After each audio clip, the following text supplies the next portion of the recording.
اس کے بعد اب جس طرح سے امید ظاہر کی جا رہی ہے افغانستان حکومت کی جانب سے کہ پاکستان شاید کوئی کردار ادا کرے گا، آپ کو کیا لگتا ہے کہ پاکستان جو کہہ چکا ہے کہ اب ہم کسی کی جنگ میں حصہ دار نہیں بنیں گے، تو پاکستان اب اپنا کیا کردار ادا کر سکتا ہے؟ دو تین چیزیں جن کو ضرور دیکھنا چاہیے۔ ایک تو یہ کہ ہمیں کسی کی آگ میں نہیں جلنا ہے، اور ہم نے بہت نقصان اٹھا لیا ہے۔ اب تک پاکستان جو ہے پچھلے لگ بھگ 40-41 سال سے اس آگ میں جل رہا ہے، اور اس آگ میں مختلف طریقوں سے پاکستان کی اپنی سوسائٹی جو ہے اس کا جو کور فائبر ہے وہ اس کے بکھرنے کا خدشہ ہے، لیکن اس کے اوپر بہت حملے ہو چکے ہیں۔ دو چیزوں کو افغانستان میں ختم کر دیا جائے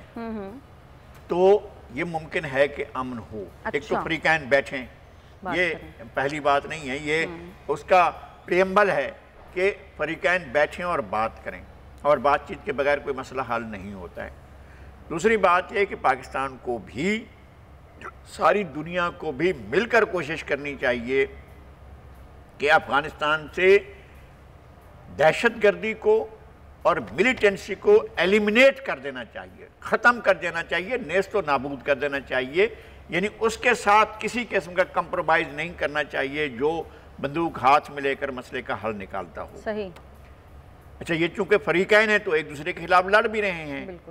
اور جو لڑ رہے ہیں ان کی لڑائی کی لیجیٹیمیسی کا مسئلہ ہے۔ وہ کہتے ہیں ہم 85% رقبے پر قبضہ کر چکے ہیں، طالبان کا یہ دعویٰ ہے، اور حکومت کے دعویٰ ہے کہ ہم کیپٹل میں بیٹھے ہیں، کابل میں بیٹھے ہیں، اور کابل کا جو تخت گاہ ہے، کابل سٹی جو ہے، وہ اندرونی اشارے پر بیرونی حملے کے نتیجے میں فتح ہوتا ہے۔ تاریخ یہ بتاتی ہے، یعنی جب کابل کو کوئی فتح کرتا ہے تو اندرونی طور پر بھی، داخلی طور پر بھی کوئی اس کا فیسیلیٹیٹر موجود ہو۔ یعنی احمد شاہ مسعود اس وقت داخل ہوا تھا جب جو ہے وہ رشید دوستم نے اس کے لیے دروازے کھولے تھے، تو 600 ٹینک لے کر احمد شاہ مسعود داخل ہوا تھا۔ اسی طرح سے جب ملا ربانی کو نکالا گیا افغانستان سے 2001 میں، اکتوبر سے دسمبر تک جنگ رہی، اور 7 دسمبر کو یہ داخل ہوئے 2001 کو، تو اس وقت بھی یہ تھا کہ اندر سے کمک آئی اور ملا ربانی کو نکلنا پڑا، اور وہ کرزائی صاحب، حامد کرزائی جو ہیں وہ آ گئے۔ حامد کرزائی بھی عوام کے منتخب نہیں تھے جب لائے گئے، اور اس سے پہلے ظاہر ہے کہ احمد شاہ مسعود جو تھے وہ وزیر دفاع نامزد کیے گئے تھے، اور وہ وزیر اعظم نہیں تھے۔ صدر جو تھے وہ محمدی صاحب تھے، مولوی اپنا صدر صاحب جو تھے وہ ایک اور پارٹی کے تھے، جوبائی ملی کے تھے، اور وزیر اعظم جو تھے وہ باہر بیٹھے ہوئے تھے، اور ان دنوں میں جا کر دونوں سے ملا تھا۔ یعنی گلبدین حکمت یار وزیر اعظم کا نامزد ہو چکے تھے، اور احمد شاہ مسعود جو ہے وہ وزیر دفاع ہو چکے تھے۔ جو وزیر اعظم تھے وہ کابل سے باہر ایک اور گاؤں میں، بستی میں، چہار اسیاب میں اپنا کیمپ لگا کر بیٹھے ہوئے تھے، اور بہت خفیہ جگہ پر ہمیں لے جایا گیا تھا وہاں پر ان سے ملنے کے لیے، اور اس کے بعد جو ہے احمد شاہ مسعود سے ملنے کے لیے ہمیں بہت زیادہ تگ و دو کرنی پڑی، بڑی سفارشیں کرا کر ہمیں ان سے ملنا پڑا۔ تو اصل بات یہ ہے کہ یہاں پر اندر سے کون ان کا ساتھ دے گا؟ ابھی ہمیں معلوم ہوا ہے کہ ملا یعقوب جو ملا عمر کے بیٹے ہیں وہ کسی وقت بھی کابل پر قبضہ کر سکتے ہیں، لیکن انہیں بھی طالبان قیادت نے منع کیا ہے کہ عبدالغنی برادر نے اور ملا ہیبت اللہ نے، دونوں نے منع کیا ہے کہ آپ قبضے کی طرف نہ جاؤ۔ ملا عمر کے بیٹے کو، ملا یعقوب کو منع کیا گیا کہ آپ قبضے کی طرف نہ جائیں، آپ اپنے آپ کو ڈسٹینس رکھیں، کابل پر حملے کی صورت میں جب فائنل فیصلہ ہوگا تو پھر اس پر قبضے کی طرف آگے بڑھا جائے گا۔ لیکن میں یہ سمجھتا ہوں کہ ملیٹنسی، اگر یہ تمام معاملات باہمی گفتگو کے ذریعے خوش اسلوبی سے طے نہ ہوئے تو ملیٹنسی ختم نہیں ہوگی، چونکہ اسلحہ ان کے پاس بھی ہے، اسلحہ ان کے پاس بھی ہے۔ بگرام ایئرپورٹ پر قبضہ جو ہے امریکہ نے تو چھوڑ دیا، اور امریکہ ہمیشہ ایسے ہی چھوڑتا ہے، یعنی ان کو بعد میں پتہ چلا کہ جناب رات کی تاریخ میں امریکہ اپنا آخری سامان اٹھا کر جہاز بھر کر چلا گیا۔ اب اگر یہ خیال ہے اشرف غنی کا، عبداللہ کہے کہ ہم بیٹھیں اور بیٹھے رہیں گے، تو بھی ٹھیک نہیں ہے۔ اور اگر طالبان یہ سمجھ رہے ہیں کہ کسی کی مداخلت کے بغیر اور ڈائلاگ کیے بغیر ہم یہاں پہنچیں گے تو خون ریزی کا ایک دروازہ کھلے گا،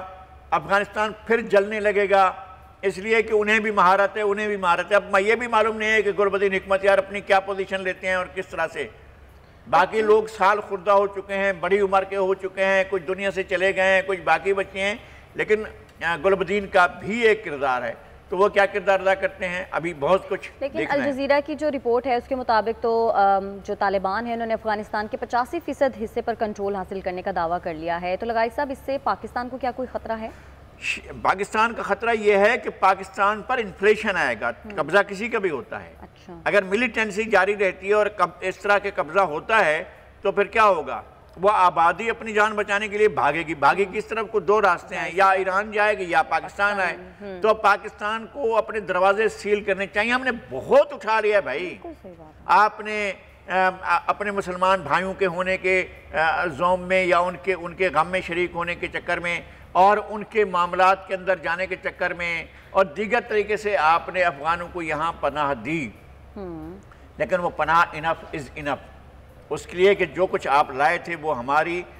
اپنی ہی